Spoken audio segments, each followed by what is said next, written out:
Assalamualaikum warahmatullahi wabarakatuh. Kami dari kelompok 11 mata kuliah dasar kesehatan lingkungan. Pada video kali ini kami membahas tentang kesehatan lingkungan perumahan. Kesehatan lingkungan adalah berbagai usaha, pengendalian atau pengawasan keadaan lingkungan yang dapat menimbulkan berbagai hal yang merugikan, baik dalam perkembangan fisik, kesehatan, dan daya tahan hidup manusia. Menurut WHO sendiri, kesehatan lingkungan adalah suatu keseimbangan ekologi yang harus ada antara manusia dan lingkungannya agar dapat menjamin keadaan sehat dari manusia. Dalam proses interaksi manusia dengan lingkungan, tidak selalu bersifat menguntungkan, namun kadang juga bersifat merugikan. Hal ini terjadi sebagai akibat hubungan dari timbal balik antara aktivitas manusia dengan lingkungannya. Di dalam lingkungan, terdapat pula faktor-faktor yang dapat menguntungkan manusia, namanya energi. Di samping itu, ada pula yang merugikan manusia, namanya disgenik, dan berbagai usaha di bidang kesehatan lingkungan yang ditujukan untuk meningkatkan daya guna faktor energi dan mengurangi peran atau mengendalikan faktor disgenik. Secara naluriah, manusia memang tidak dapat menerima kehadiran faktor disergenik di dalam lingkungan hidupnya. Oleh karenanya, ia selalu berusaha untuk memperbaiki keadaan sekitarnya sesuai dengan kemampuannya. Selanjutnya ialah perumahan. Perumahan adalah tempat tinggal kelompok masyarakat dalam melakukan hidup dan kehidupan manusia.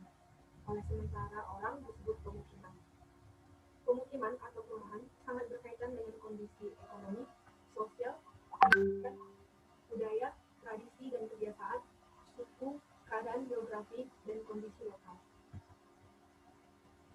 Selain itu, lingkungan perumahan atau pemukiman dipengaruhi oleh beberapa faktor yang dapat menentukan kualitas lingkungan pemukiman tersebut, antara lain fasilitas kesehatan, perlengkapan, peralatan yang dapat menunjang terselenggaranya kesehatan fisik, kesehatan mental, kesejahteraan sosial bagi individu dan keluarganya.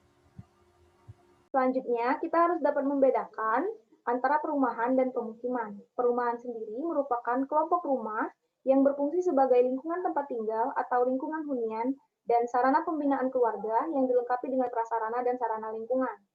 Sedangkan pemukiman merupakan bagian dari lingkungan hidup baik kawasan perkotaan maupun pedesaan yang berfungsi sebagai lingkungan tempat tinggal atau lingkungan hunian yang mendukung peri kehidupan.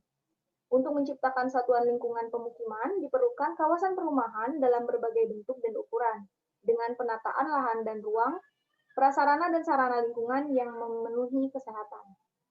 Menurut WHO, pemukiman merupakan suatu struktur fisik di mana orang menggunakannya untuk tempat berlindung, di mana lingkungan dari struktur tersebut termasuk juga semua fasilitas dan pelayanan yang diperlukan, perlengkapan yang berguna untuk kesehatan jasmani dan rohani, dan keadaan sosialnya yang baik untuk keluarga dan individu. Sedangkan lingkungan pemukiman adalah meliputi semua keadaan yang terdapat di sekitar pemukiman yang secara totalitas membentuk kesatuan utuh yang saling mengikat dengan pemukiman tersebut, membentuk korelasi yang saling mengkait satu dengan yang lainnya. Nah, yang selanjutnya yaitu masalah-masalah kesehatan di lingkungan perumahan. Yang pertama ada air bersih. Nah, air bersih ini memiliki arti yaitu air yang layak untuk dikonsumsi, bisa digunakan untuk keperluan sehari-hari dan telah memenuhi syarat kesehatan.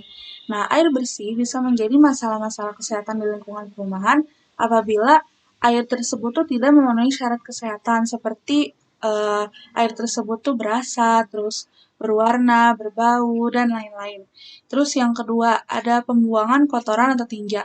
Nah, masalah yang akan timbul apabila pembuangan tinja ini tidak memenuhi syarat kesehatan, antara lain tuh dapat mengotori dan mencemari lingkungan. Terus dapat menimbulkan bau dan merupakan sumber penularan penyakit seperti penyakit diare, kolera, disentri, dan lain-lain.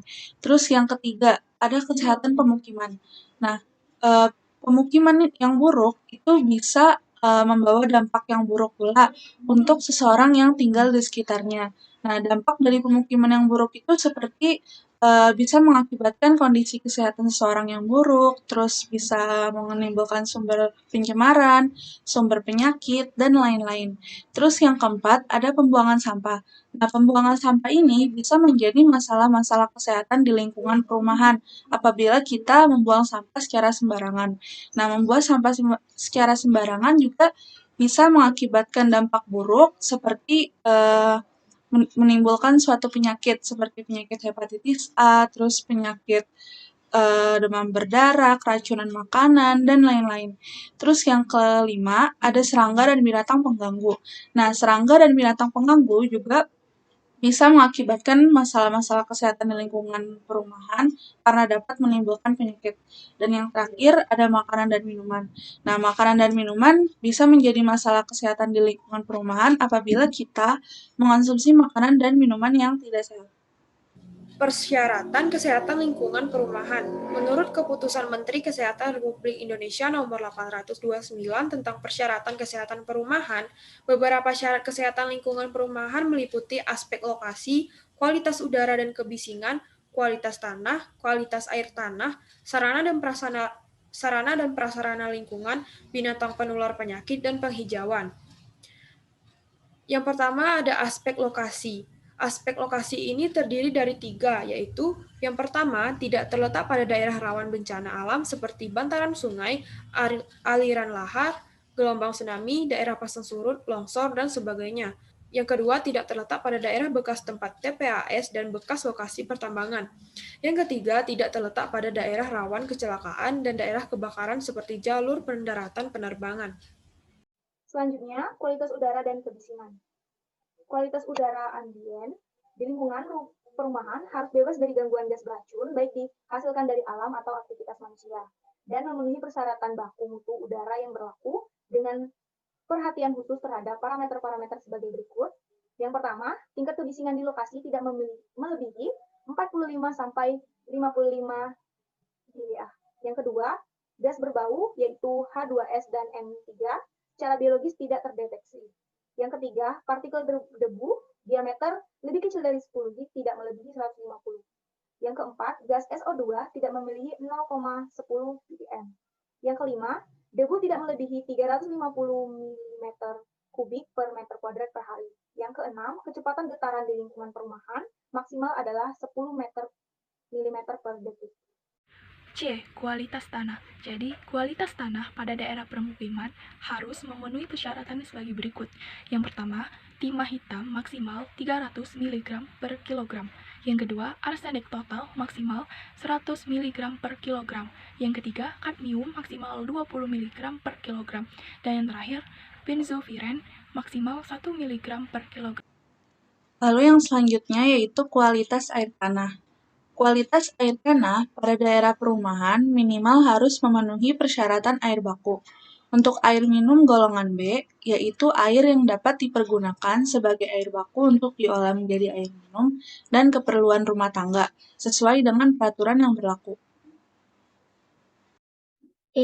Sarana dan prasarana lingkungan. Apa sih sarana dan prasarana lingkungan itu? Sarana dan prasarana lingkungan adalah fasilitas umum yang dibangun secara gotong royong untuk mendukung lingkungan guna meningkatkan kualitas kehidupan masyarakat. Sarana dan prasarana lingkungan dibagi menjadi 8. Yang pertama adalah memiliki taman bermain untuk anak, sarana rekreasi keluarga dengan konstruksi yang aman dari kecelakaan. Berikut adalah gambar-gambar dari taman bermain untuk anak dan sarana rekreasi keluarga dengan konstruksi yang aman dari kecelakaan. Selanjutnya, yang kedua adalah memiliki sarana drainase yang tidak menjadi tempat perindukan faktor penyakit dan memenuhi persyaratan teknis sesuai dengan ketentuan peraturan yang berlaku. Drainase yang berwawasan lingkungan adalah drainase yang memiliki resapan air, tampung air, dan alirkan air.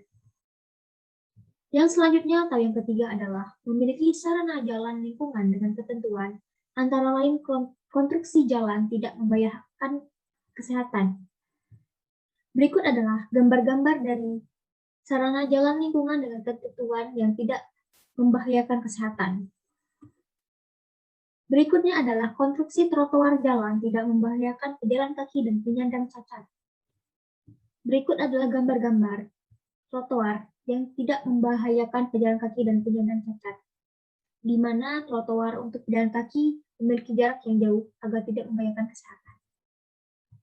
Berikutnya, bila ada jembatan, harus diberi pagar pengaman. Pagar pengaman sangat penting untuk jembatan, apalagi di malam hari, karena cahaya yang kurang. Berikutnya, lampu penerangan jalan tidak menyilaukan. Jika lampu menyilaukan, bisa mengganggu pemandangan mata. Berikutnya adalah pengelolaan pembuangan kotoran manusia dan limbah rumah tangga harus memenuhi persyaratan kesehatan sesuai dengan peraturan yang berlaku. Berikutnya lagi adalah tersedia sumber air bersih yang menghasilkan air secara cukup sepanjang waktu dan dengan kualitas air yang memenuhi persyaratan kesehatan sesuai dengan peraturan perundang-undangan yang berlaku. Kita sangat membutuhkan air yang bersih agar tidak terjadi penyakit dan bakteri dari air yang kotor. Selanjutnya, pengelolaan pembuangan sampah rumah tangga harus memenuhi persyaratan kesehatan sesuai dengan peraturan yang berlaku. Seperti yang kita ketahui, jenis sampah yang sering dikonsumsi di rumah tangga ada 2 jenis, yaitu sampah organik dan sampah anorganik. Ada baiknya kita memisah dan memilah antara sampah organik dan sampah anorganik agar tidak dibuang secara bersamaan. Berikut adalah contoh dari tempat pembuangan sampah yang memenuhi kualitas, karena memiliki perbedaan tempat pembuangan antara sampah anorganik dan sampah organik. Selanjutnya, memiliki akses terhadap sarana pelayanan umum dan sosial seperti keamanan kesehatan, komunikasi, tempat kerja, tempat hiburan, tempat pendidikan, kesenian, dan lain sebagainya. Yang ketujuh adalah pengaturan instalasi listrik harus menjamin keamanan sesuai dengan peraturan perundang-undangan yang berlaku. Yang terakhir atau yang kedelapan adalah tempat pengelolaan makanan atau TPM harus menjamin tidak terjadinya kontaminasi yang dapat menimbulkan keracunan sesuai dengan peraturan yang berlaku. Baiklah, di sini saya akan menjelaskan tentang binatang penular penyakit. Sebelum itu, ada baiknya kita mengetahui apa itu binatang penular penyakit. Jadi, binatang pembawa atau penular penyakit adalah binatang selain arthropoda yang dapat menularkan, memindahkan, dan atau menjadi sumber penular penyakit. Contoh hewannya adalah yang pertama itu nyamuk, yang kedua lalat, yang ketiga kecoa, yang keempat pinjal, dan yang terakhir adalah tikus. F. Binatang penular penyakit. 1. Indeks lalat di lingkungan perumahan harus memenuhi persyaratan sesuai dengan peraturan yang berlaku. 2. Indeks jentik nyamuk, angka bebas jentik tidak melebihi 5%. Itu saja yang dapat saya sampaikan.